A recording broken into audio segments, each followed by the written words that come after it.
Yo, Mateo, un chico de 28 años, siempre he sido el diferente en mi familia. Soy profesor de literatura, un soñador, mientras que mi hermano y mi padre son hombres de negocios. Esta es la historia de cómo una simple invitación a cenar cambió todo. El sobre no tenía remitente, solo mi nombre, escrito con la letra clara y angulosa de mi padre. Mateo Mendoza. Nada más. Llegó 3 días después del Día de Acción de Gracias, debajo de una pila de correo que casi tiro al reciclaje. Lo miré fijamente durante mucho tiempo antes de abrirlo. No había sabido nada de mis padres en casi 2 años. No desde aquella última llamada telefónica cuando mi padre dijo: «Es mejor que no vengas por un tiempo, Mateo. Siempre traes tensión, siempre lo has hecho». Ese fue el final. O eso creía. Dentro del sobre había una tarjeta formal de color marfil con letras plateadas en relieve. La familia Mendoza cordialmente le invita a la cena de Navidad el 25 de diciembre a las 8 de la tarde, etiqueta formal. Solo familia. Las palabras eran frías en su cortesía. Sin calidez. Sin «te extrañamos». Ninguna nota manuscrita de mi madre metida dentro, solo esa formalidad estéril como si fuera un cliente, no un hijo. Puse la tarjeta en la mesa de la cocina y me senté frente a ella como si estuviera negociando términos con ella. Miré fijamente hasta que el sol se hundió por debajo del borde de la ventana y mi reflejo se oscureció hasta convertirse en nada. No había vuelto a la casa en Madrid desde la operación de mi madre. Había enviado flores, llamado 2 veces, pero Andrés dijo que ella no quería hablar. Y cuando se recuperó, nadie hizo un seguimiento. Ese silencio se instaló en nuestros huesos. Se convirtió en el idioma que mejor hablábamos. Entonces, ¿por qué ahora? ¿Era una oferta de paz, un truco, una muestra de caridad navideña o era simplemente culpa disfrazada de formalidad? No estaba seguro, pero sí sabía esto. Nunca me invitaban a menos que algo ya estuviera decidido. Esa era la forma de los Mendoza. Decisiones primero, luego diálogo si lo había. Llamé a mi amiga Carolina esa noche. Ella es el tipo de amiga que escucha sin completar tus oraciones. ¿Vas a ir?, preguntó después de una larga pausa. Dude. No debería. Pero ¿quieres ver de qué se trata? Asentí, aunque ella no podía verme. Exactamente. Había una parte de mí que todavía recordaba cómo olía esa casa en Nochebuena. Canela, pino, el leve aroma del perfume de lavanda de mi madre. Hubo buenos años una vez, antes de que las expectativas se convirtieran en juicios, antes de que Andrés se convirtiera en el heredero y yo me convirtiera en el signo de interrogación. Así que decidí ir. Busqué en mi armario el abrigo verde oscuro que no me ponía desde hacía años, el que mi madre solía llamar demasiado serio. Empaqué un vestido sencillo, zapatos planos negros y un pequeño sobropropio, por si acaso. El viaje a Madrid transcurrió sin incidentes. Cielos grises, árboles desnudos, el ocasional destello de bayas rojas aferradas a ramas desnudas como si no supieran que la estación ya había cambiado. Tomé el camino largo, el que curvaba junto al antiguo parque donde Andrés solía jugar al fútbol. Era memoria muscular. Incluso después de todo este tiempo, mis manos sabían a dónde ir. No había estado en casa en 5 Navidades. La última vez llegué tarde con una botella de vino y una bufanda que había tejido para mi madre. Ella nunca la usó. Me dio las gracias cortésmente y la guardó en el armario de la ropa blanca como algo demasiado delicado o inconveniente para usar.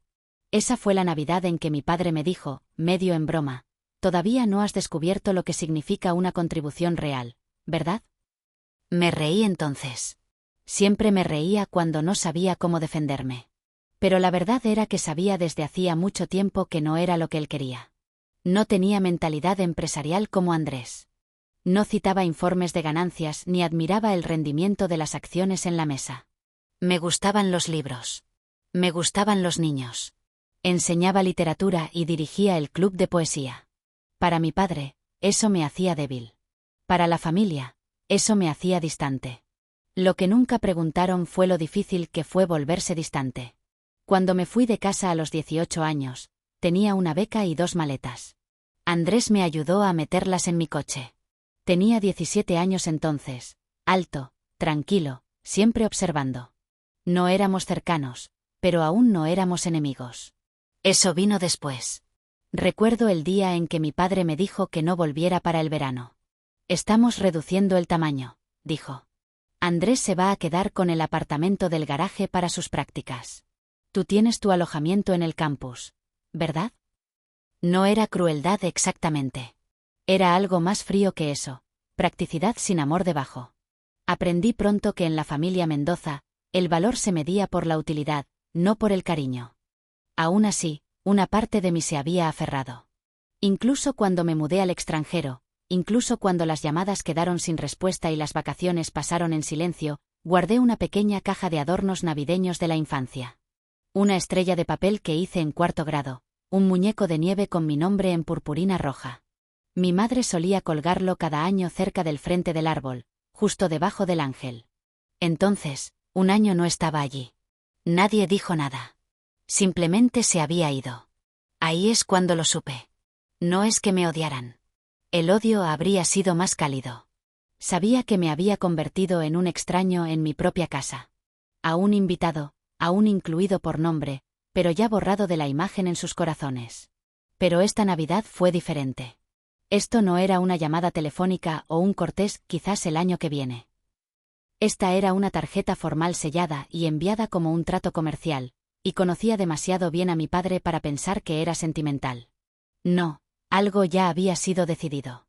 Simplemente me estaban convocando para escucharlo. Cuando entré en el familiar camino circular, la casa parecía casi sin cambios. La corona en la puerta era fresca. Las luces en las ventanas brillaban con la misma calidez dorada que recordaba de niño. Pero no me dejaba engañar. La luz cálida no significa bienvenida. Me senté en el coche por un momento, observando las ventanas. Casi podía ver las sombras moverse dentro. Mi padre vertiendo whisky escocés en el buen cristal. Andrés poniendo la mesa justo como debía ser. Mi madre ajustando los cubiertos con su habitual cuidado silencioso. Sin duda, todo era perfecto, pulido, ensayado. Todo menos yo. Metí la mano en el bolsillo de mi abrigo y toqué el borde del sobre que había traído. No por despecho, no por venganza, sino por algo más antiguo que ambos, claridad y quizás finalmente un cierre. La puerta principal se abrió antes de que siquiera llegara al escalón superior. Mateo, dijo Andrés, sonriendo como si nos hubiéramos visto la semana pasada. Llevaba uno de los viejos cardigans de mi padre, lana gris, botones de madera, mangas un poco demasiado largas. Se había rellenado más desde la última vez que lo vi. Más grueso alrededor de los hombros, seguro de esa manera fácil en que los hombres se vuelven cuando saben que han sido elegidos. Assenti, entrondo. El calor golpeó primero, luego el olor. Pino, canela, algo mantecoso del horno. Era como entrar en un recuerdo que no había pedido. Los pisos aún estaban pulidos hasta un alto brillo. El mismo retrato familiar colgaba sobre la chimenea. Mi padre en uniforme, mi madre en perlas. Andrés con una sonrisa forzada y yo en la esquina mirando fuera de cámara como si no supiera dónde pararme. «Te ves bien», dijo Andrés. Te ves asentado, respondí. No pareció saber qué hacer con eso. Me indicó que fuera a la sala de estar, donde el fuego ya estaba encendido. Mi madre apareció un momento después, limpiándose las manos con un trapo de cocina. «Mateo», dijo, con voz ligera, pero cuidadosa. Hola, mamá. Se inclinó y me dio un abrazo rápido y seco, perfume, aún lavanda. Por un segundo, pensé en la bufanda en el armario de la ropa blanca. Casi le pregunté si alguna vez la usó, pero el momento pasó. «Es agradable que pudieras venir», agregó, ya volviéndose hacia la cocina. Nadie preguntó por mi trabajo. Nadie mencionó los años que había pasado enseñando, asesorando, llegando a fin de mes en una ciudad donde mi nombre no tenía peso. Aquí estaba, todavía el chico que se fue. Mi padre bajó las escaleras 15 minutos después, vestido como si fuera a reunirse con un cliente, blazer oscuro, pantalones planchados, zapatos de cuero brillantes. Su expresión no cambió cuando me vio. Asintió una vez. Mateo. Hola, papá. Señaló hacia el comedor. La cena está lista. Todo era tan practicado, como si fuera un invitado en un horario, no un hijo que regresaba a casa. La mesa ya estaba puesta. Platos de porcelana con bordes plateados, servilletas de tela dobladas en abanicos, copas de vino brillando bajo la lámpara de araña. Había 6 cubiertos, aunque solo éramos 5. Noté el extra, pero no dije nada. Nos sentamos, comimos, hablamos de nada. Andrés recapituló un reciente viaje de negocios. Mi madre preguntó si había probado las patatas. Mi padre hizo un comentario sobre las tasas de interés, y yo, me volví muy bueno en asentir. A mitad del postre, mi padre se aclaró la garganta. Quería compartir algo, dijo, metiendo la mano en su blazer. Sacó un sobre blanco largo y lo colocó suavemente junto a mi plato. Mis dedos no se movieron. Mi estómago lo supo antes de que mi mente se diera cuenta. Podía sentir a Andrés observándome. El tenedor de mi madre se detuvo a mitad de camino hacia su boca. «¿Querrás leer eso?», dijo mi padre. «Hemos actualizado algunos documentos. Solo mantenimiento». «¿En serio?». «Mantenimiento. Así lo llamaron». Cogí el sobre, rompí el sello y desplegué los papeles de dentro. Una enmienda del fideicomiso, beneficiarios revisados, con efecto inmediato. Mi nombre no estaba en ninguna parte. Mi padre tomó un sorbo de su vino. Sentimos que Andrés estaba en la mejor posición para continuar con el patrimonio familiar. Tú tienes tu propia vida ahora y lo respetamos. Pero esto se queda con la familia. Lo dijo sin ira, sin regodeo, solo convicción, como si esto fuera matemáticas, no sangre. Doblé el papel lentamente y lo volví a poner en el sobre. No levanté la vista. Mi madre no dijo nada. Andrés se movió en su silla. «Entiendo», dije en voz baja. Mi padre se echó hacia atrás, visiblemente aliviado. Luego metí la mano en el bolsillo de mi abrigo y saqué mi propio sobre, más pequeño, cuadrado, envuelto en papel dorado. Yo también traje algo. El sobre dorado atrapó la luz de las velas mientras lo colocaba junto al vaso de mi padre. Sus cejas se crisparon, pero solo ligeramente. No lo tocó. «Para ti», dije simplemente. Nadie se movió durante unos segundos. Se podía oír el reloj de pie en el vestíbulo. Mi padre finalmente se acercó y lo cogió. Despegó el papel dorado como si pudiera contener un certificado de regalo o una tarjeta de Navidad. En el momento en que los papeles se deslizaron, su rostro cambió. No los leyó en voz alta. No necesitaba hacerlo. Sus ojos recorrieron la primera página. Luego la segunda. Sus labios se separaron ligeramente, pero no salió ninguna palabra. «¿Qué es eso?», preguntó Andrés, inclinándose hacia adelante. Mi padre pasó las páginas por la mesa sin un sonido. Andrés leyó más rápido, su boca se tensaba con cada línea. «¿Esto? Esto no puede ser correcto». «Es legal», dije. «Y definitivo». La habitación se sintió repentinamente más pequeña, como si las paredes se estuvieran cerrando. Solo el suave tintineo de una cuchara en la mano de mi madre me recordó que todavía estábamos sentados en una mesa de comedor. «¿Qué es?», preguntó finalmente, su voz apenas por encima de un susurro. Nadie respondió. Así que lo hice. «Es la escritura», dije. «De esta casa». La mandíbula de mi padre se tensó.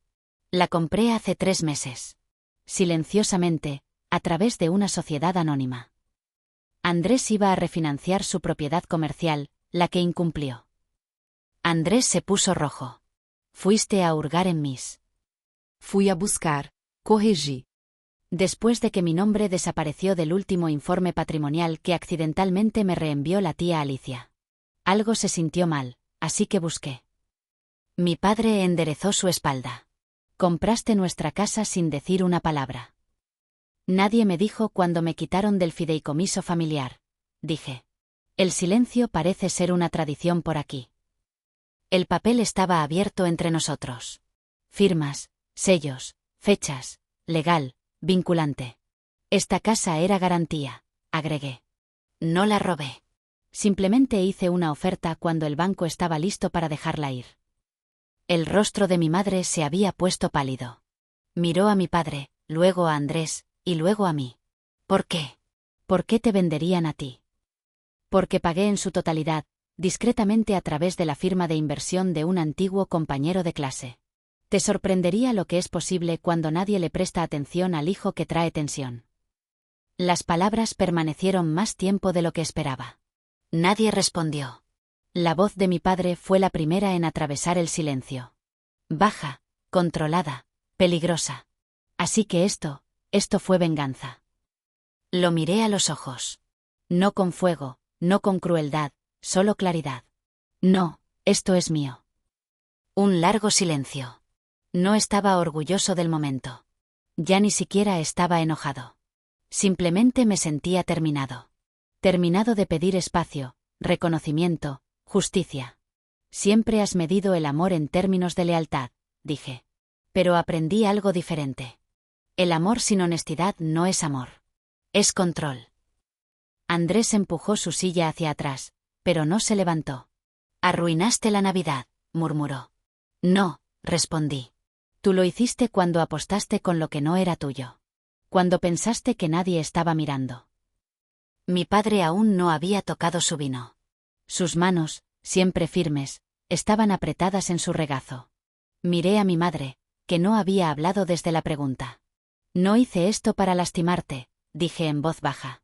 Pero no me disculparé por no dejarme borrar. La chimenea crepitó detrás de nosotros como si tratara de llenar el silencio. Doblé los documentos legales, los volví a poner en el sobredorado y lo deslicé hacia el centro de la mesa. No hay necesidad de pasarlo. Cada uno de ustedes recibirá una copia por correo. Luego cogí mi servilleta, la coloqué junto a mi tarta intacta y me levanté. No azoté la silla hacia atrás. No levanté la voz. No di un discurso. Simplemente me levanté. Nadie me siguió. Caminé por el pasillo pasando las fotos, que aún revestían las paredes. Mi foto de graduación de la escuela secundaria colgaba ligeramente inclinada como si alguien hubiera quitado el polvo a su alrededor, pero nunca se hubiera molestado en enderezar el marco. El retrato de Andrés, enmarcado en oro, colgaba justo encima, centrado, pulido, perfecto. Me dirigí al estudio. Los mismos sillones escoceses, la misma alfombra gastada, la misma lámpara que siempre emitía un resplandor amarillo más suave que las luces del techo. Estaba tranquilo aquí, excepto por el leve zumbido del calor que se encendía, y el tic-tac de un reloj de pared que no recordaba que se hubiera detenido alguna vez. Me senté. No porque necesitara descansar, sino porque necesitaba pensar con mi cuerpo quieto. No había orgullo en lo que había hecho. No exactamente. No se había sentido triunfal, solo necesario. Una corrección, una línea en la arena, trazada suavemente. Durante la mayor parte de mi vida, había estado pidiendo una especie de reconocimiento. No podía nombrar algo entre respeto y amor. No quería aplausos. No quería ser Andrés. Solo quería ser visto sin ser comparado. Y ahora había comprado el techo sobre sus cabezas. Miré alrededor del estudio. Nada había cambiado. Las estanterías aún contenían los mismos títulos. Memorias de la Segunda Guerra Mundial, Estrategia Empresarial, enciclopedias polvorientas. Un solo punto de cruz enmarcado colgaba en la pared del fondo. La disciplina construye el legado. Mi madre lo cosió el año en que mi padre se hizo socio regional. Solía decirlo con una media sonrisa, como si no estuviera segura de si era sabiduría o advertencia. Fuera de la ventana, había comenzado a nevar de nuevo. Solo ligeros copos como estática en el aire. El patio trasero parecía intacto, el columpio hacía mucho que se había ido, los árboles más viejos, pero aún en pie. Recordé un invierno cuando tenía 8 años. Había construido un fuerte de nieve junto al roble. Andrés lo derribó a propósito, aunque juró que fue un accidente. Lore. Mi padre me dijo que dejara de ser dramático. Nunca llegarás a ninguna parte con esa blandura, dijo. Así que comencé a ocultarlo. Todo. La ira, la tristeza, la alegría.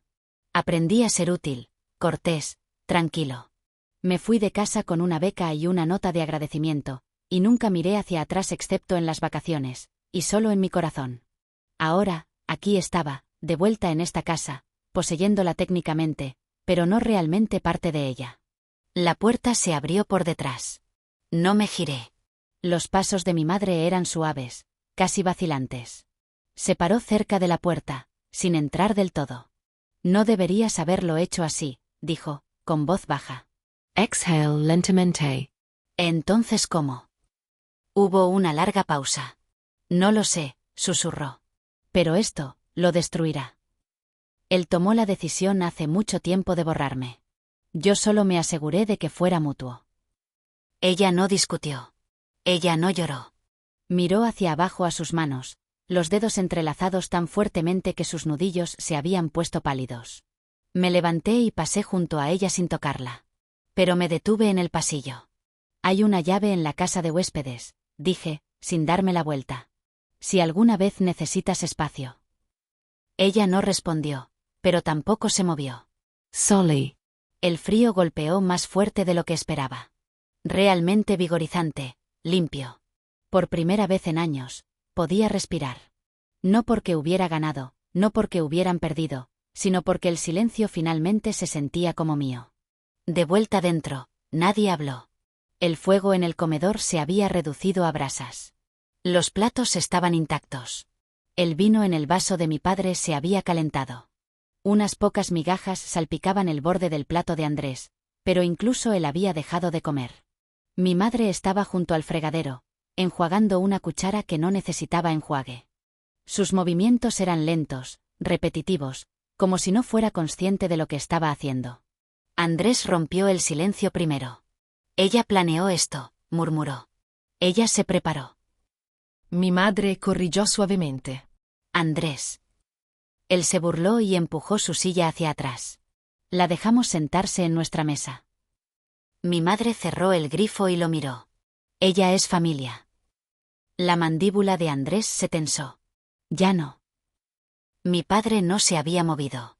Miraba los documentos legales que Mateo había dejado atrás, aún descansando en el centro de la mesa, doblados cuidadosamente en ese sobre de papel dorado, como un regalo que nadie quería abrir. Su mano se cernió sobre él por un momento, luego volvió a caer a su regazo. Ella aprendió cómo hacer todo esto, dijo lentamente, no a nadie en particular, cómo encontrar los registros de propiedad, rastrear el incumplimiento del préstamo, comprarnos. No había amargura en su voz, solo sorpresa. Tal vez vergüenza. Ella nunca quiso el dinero, dijo mi madre, secándose las manos. Ella quería algo más. Mi padre la miró. ¿Es qué? Pero mi madre no respondió. En cambio, salió de la habitación. Arriba, en la habitación de invitados, encontró una pequeña caja en la mesita de noche. No había visto a Mateo llevarla. El papel de regalo era un simple papel marrón atado con una cuerda roja. Una nota doblada estaba encima. Mamá, por si aún guardas cosas. Con amor, Mateo. Abrió la caja lentamente. Dentro estaba la bufanda, la que Mateo había tejido hace años. Lana azul oscura, suave, con una sola fila de costuras desiguales cerca del centro. El primer intento de Mateo. Todavía tenía el leve aroma de lavanda. Mi madre se hundió en el borde de la cama, con la bufanda en su regazo, y cerró los ojos. Abajo, mi padre permaneció en la mesa. Cogió el sobre dorado una vez más, no para leerlo de nuevo, sino para sentir el peso de él. Para un hombre que había medido la vida en control, en estrategia, en certeza, este era un terreno extraño. Recordó una vez cuando Mateo tenía 10 años, y le había escrito una carta después de un concurso de ortografía. No había ganado, pero le había agradecido por aparecer. No había guardado la carta. Apenas recordaba haberla leído. Ahora se preguntaba qué habría significado para él si lo hubiera hecho. En el pasillo, una ráfaga de viento sacudió las ventanas delanteras. La casa repentinamente se sintió más grande, más fría, como si también se diera cuenta de que algo había cambiado. En la cocina, Andrés sacó su teléfono. Su aplicación bancaria tardó más de lo habitual en cargarse. Miró los saldos, aún suficientes, pero no lo que habían sido. No estable, no seguro. Dejó el teléfono, frotándose la frente con ambas manos. Nadie lo dijo en voz alta, pero el cambio había comenzado. Mateo no solo había traído papeles legales. Había dejado atrás un espejo, y finalmente lo estaban mirando. Esa noche, nadie habló mucho. Los platos se quedaron en la mesa. La tarta se endureció en los bordes. La puerta de la habitación de invitados permaneció cerrada. Pero en su ausencia, Mateo había dejado algo que no esperaban, una elección. Aferrarse más al silencio, o hacer algo diferente. La nieve se había espesado cuando llegué al coche. Gruesos copos flotaban lenta y silenciosamente, como si no tuvieran intención de apresurarse.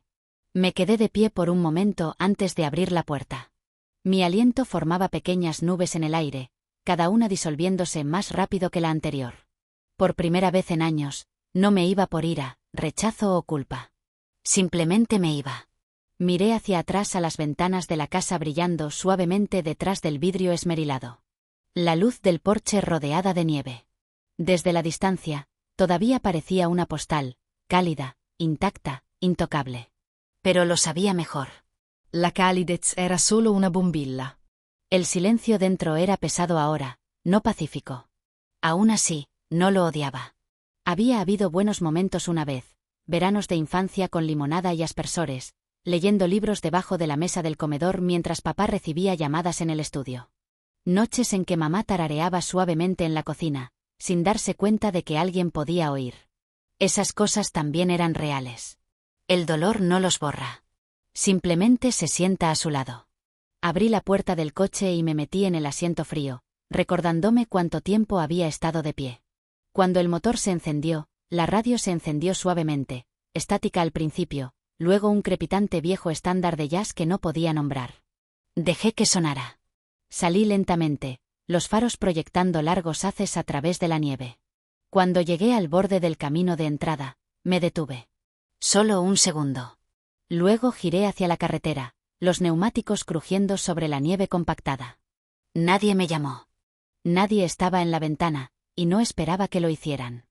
De vuelta en la pequeña cabaña que alquilaba cerca de la ciudad, a solo 1 hora de distancia, pero mundos aparte, me quité las botas y el abrigo, colgándolos cuidadosamente junto a la puerta. La casa olía a cedro y té de manzanilla. Mis libros aún estaban abiertos en la mesa de la cocina, medio leídos. El gato del vecino estaba dormido en el rincón de la ventana, acurrucado como un signo de puntuación al final de una oración. Isate. No lo necesitaba, pero el ritual importaba. Un acto silencioso de recuperación. Hava, Rimoja, Verta. En la encimera de la cocina, saqué la segunda copia de la escritura, la que no le había mostrado a nadie. La puse en el cajón con mi pasaporte, contrato de alquiler y certificado de nacimiento. No para regodearme, no para protegerla, solo para ponerla donde pertenecía, en mis registros, no en mi corazón. Abrí la puerta trasera por un momento.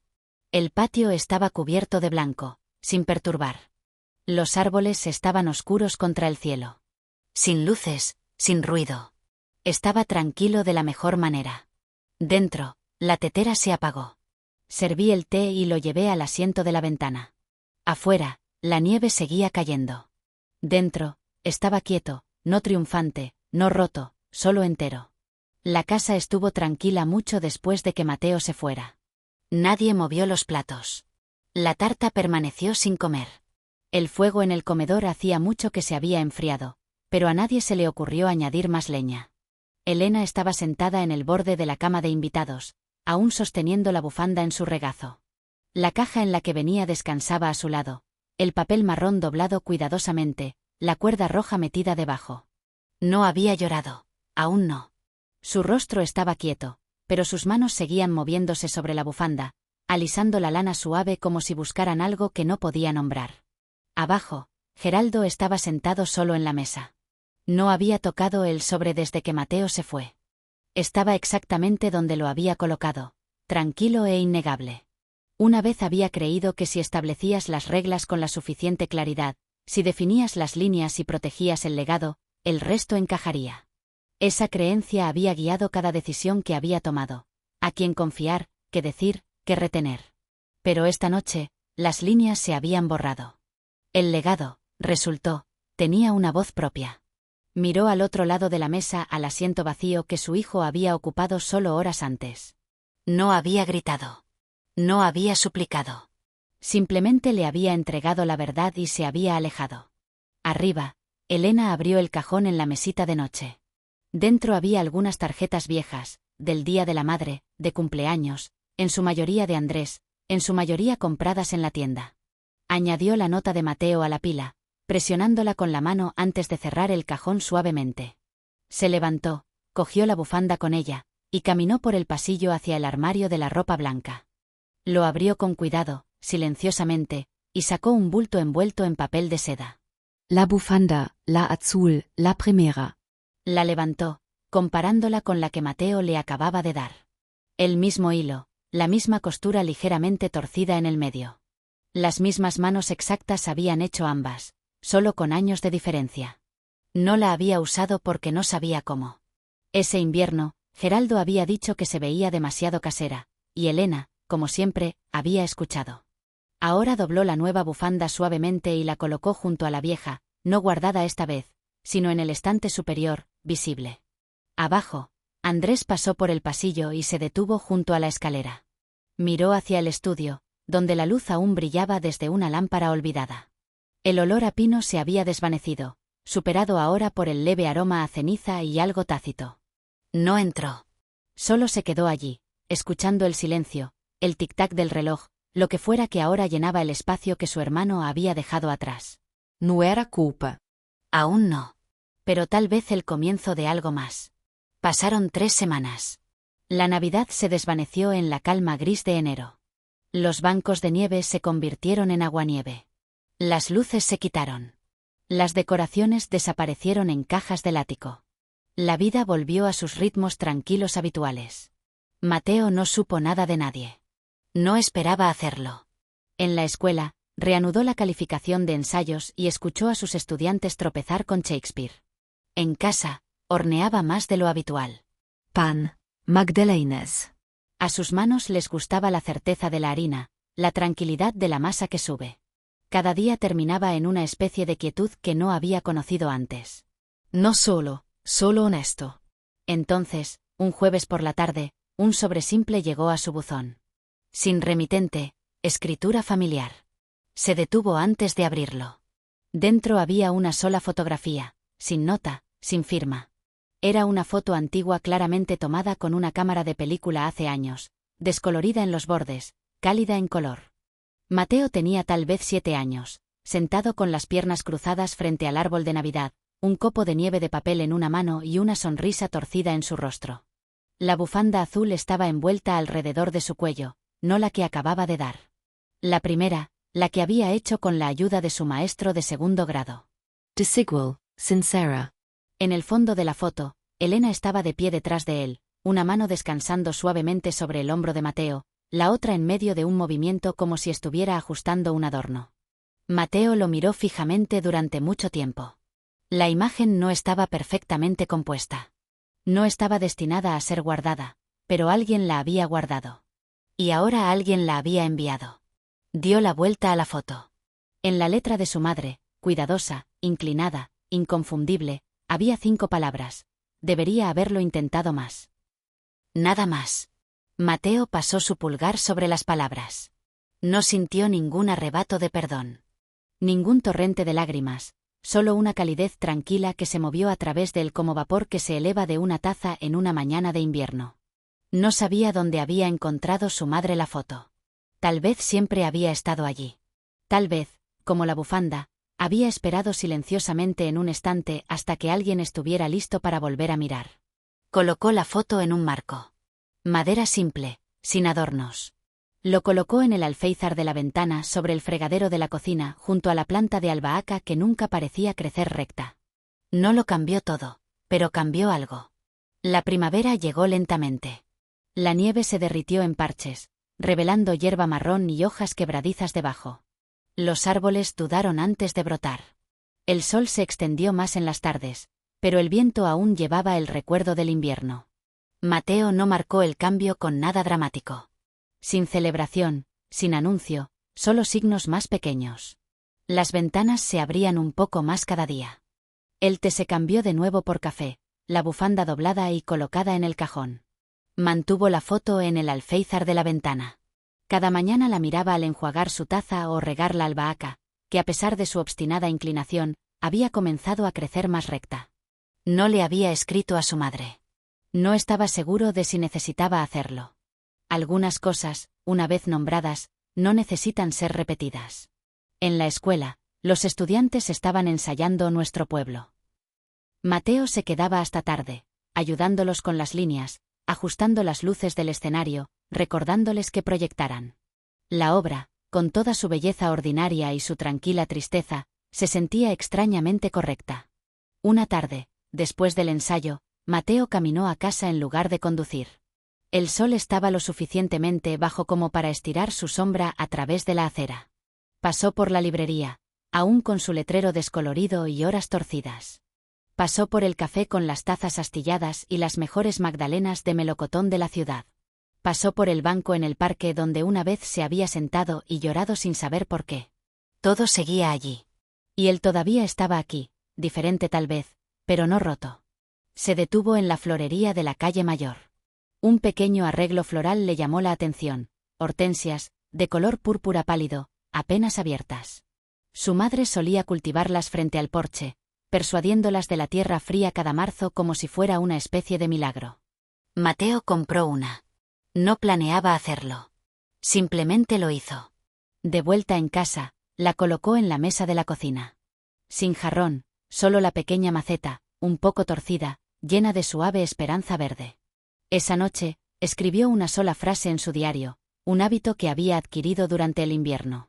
Algunas cosas florecen incluso después de la helada. No se refería al perdón. No exactamente. Más bien al espacio. El tipo que se abre cuando dejas de intentar que los demás entiendan y en cambio simplemente empiezas a entenderte a ti mismo. En la tranquilidad de su pequeña casa, Mateo se sentó junto a la ventana y vio el cielo oscurecerse. Sin ruido, sin voces, sin peso presionando contra su pecho.